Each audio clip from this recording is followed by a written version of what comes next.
사랑하는 여러분, 반갑습니다. 오늘부터 박명용 목사의 지성적 영성생활 메시지 시작하겠습니다. 오늘 그 첫 번째 시간으로 코로나19 어떻게 볼 것인가 라는 제목으로 말씀을 전하고자 합니다. 요즘은 참 많이 두렵습니다. 사람들이 이곳저곳 가더라도 마스크를 쓰지 않으면 혹시 코로나19 바이러스에 걸리지 않을까 이렇게 염려하게 되죠.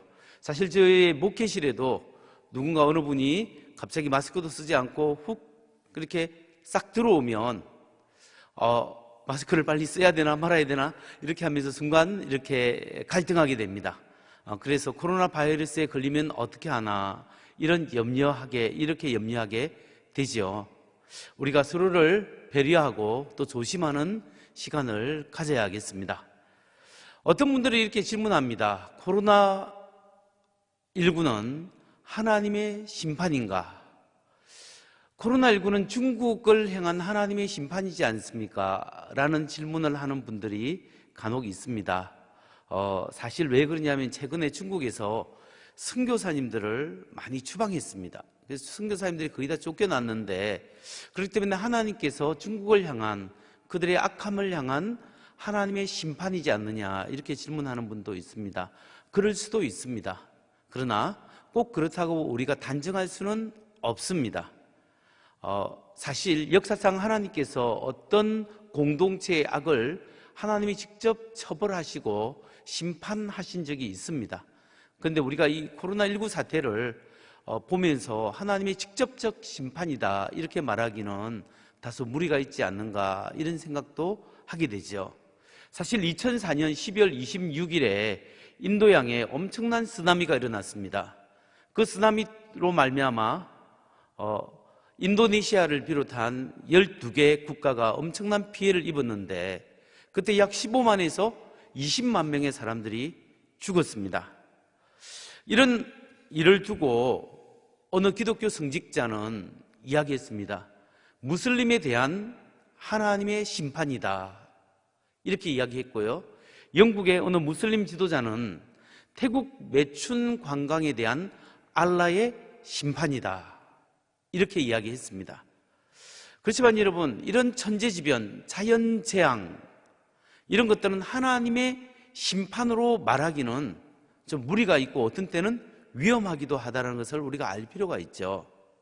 사실 누가복음 13장 1절에서 5절에 보면 빌라도가 성전에서 예배드리는 사람들을 대량으로 학살한 사건이 일어났습니다.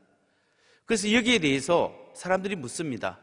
그들이 죄 때문에 죽었습니까? 라고 질문하게 되죠. 또한 예루살렘 그 실로암 망대를 세우는 공사에서 실로암 망대가 무너져서 약 18명의 사람들이 죽었습니다. 이때 사람들은 그들이 죽은 이유가 무엇입니까? 라고 묻습니다. 예수님께서는 누가복음 13장 4절 5절을 통해서 대답을 하죠. 그 사람들이 죄 때문에 죽은 것이 아니다 라고 말씀하십니다. 제가 그 말씀을 그대로 한번 읽어드리면, 또 실로암에서 망대가 무너져 치워 죽은 18사람이 예루살렘에 거한 다른 모든 사람보다 죄가 더 있는 줄 아느냐? 너희에게 이르노니 아니라 너희도 만일 회개하지 아니하면 다 이와 같이 망하리라. 여기서 예수님은 사람이 그들이 죄를 지었기 때문에 하나님이 심판하신 것이 아니다 이렇게 말씀합니다. 다만 누구에게나 불행이 찾아올 수 있고 누구에게나 갑자기 죽음이 찾아올 수 있기 때문에 우리 안에 있는 죄를 하나님 앞에 회개해야 한다, 회개하는 기회를 빨리 가져야 한다 이렇게 말씀하시는 거죠. 그렇기 때문에 남의 불행, 남의 아픔을 보고 자신의 삶을 돌아보고 자기의 죄를 회개하는 시간을 갖는 것이 매우 중요하다 이렇게 볼 수 있는 거죠. 자, 그렇다면 이제 우리는 코로나19를 어떻게 이해해야 할까요? 여기는 우리 그리스도인이 코로나19를 바라보는 세 가지 관점이 있습니다. 먼저 첫째, 타락한 세상에 자연재해가 발생할 수 있다는 사실이죠. 이 세상은 하나님이 원래 의도하고 지으신 그 세상에서 타락한 세상이에요. 맨 처음에 예수님께서, 하나님께서 이 삼일체 하나님이 이 우주를 지었을 때 하나님 보시기에 좋았더라, 토브, 좋았더라고 이야기합니다. 그 최초의 세상은 하나님이 주신 완벽하고 사랑스럽고 모든 질서가 조화롭게 돌아가는 그런 세상이었고 하나님의 통치 아래에 있었던 세상이었죠. 그런데 왜 그런 세상에서 이런 악과 고통, 자연재해와 어려움이 찾아오게 되었을까요? 왜 악과 고통이 세상에 왔냐면 성경은 창세기 3장에 보면 인간의 타락으로 말미암아 아담과 하와가 하나님 말씀에 불순종했을 때 그 불순종의 죄 때문에 하나님과 인간의 관계가 깨어졌다고 이야기합니다. 그 타락의 사건은 하나님과 인간의 관계가 깨어졌을 뿐만 아니라 인간과 자연과의 관계도 깨어지고 자연과 자연과의 관계가 깨어져서 이 세상의 디스오더, 이 세상의 모든 질서가 뒤틀렸다고 이야기하는 거죠. 그래서 악과 고통이 찾아온다는 거죠. 이것을 하나님이 예수 그리스도를 통하여 마지막 종말의 시간에 완전히 회복시킬 그날이 온다는 것을 성경이 이야기하고 그 중간에는 이 세상에는 악과 고통이 찾아올 수밖에 없고 자연재앙이 있을 수밖에 없다. 왜냐하면 타락의 결과로 세상의 질서가 뒤틀렸기 때문이다. 이렇게 성경은 우리에게 알려주는 거죠. 두 번째, 우리가 코로나를 바라보는 관점은 자연재해를 통하여 인간의 연약함을 볼 수 있어야 합니다. 나의 연약함, 나의 악함을 볼 수 있어야 돼요. 인간의 과학기술이 요즘은 정말 놀랍습니다. 너무나 대단합니다. 그런데 인간이 이렇게 과학기술로 바벨탑을 쌓는다 해도 하나님이 한 번만 흔들어버리면 그냥 와르르 무너져 내린다는 거죠.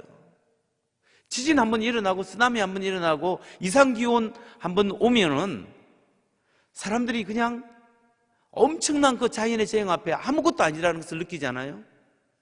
우리가 이런 어려움을 통해서 우리 교만을 하나님 앞에 내려놓아야 합니다.